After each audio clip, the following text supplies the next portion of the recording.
বিসমিল্লাহির রহমানির রহিম। আমার একটা ধানের পাশকাঠি আপনাদের গুনে দেখায়। একটা ভাই আমাকে বলছিল যে 20টার ওপর পাশকাঠি থাকবে না, আমি 40টার ওপরে গুনেছিলাম। ও বলছিল 20টার ওপরে শীষ বের হবে না, তাই এটা আপনাদের গুনে দেখাবো এক্ষুনি। 1 2 3,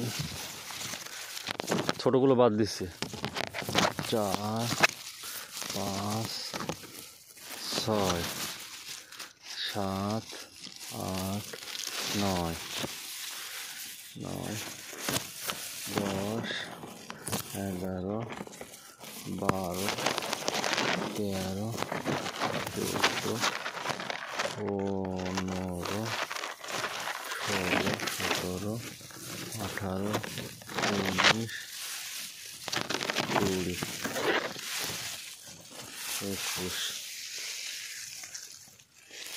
22 23 24 25 26 27 28 29 30 31 32 33 34 35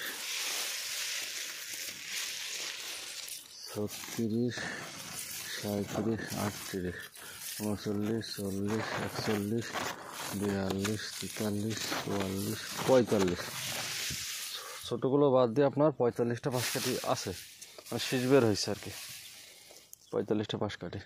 ওকে, ধন্যবাদ।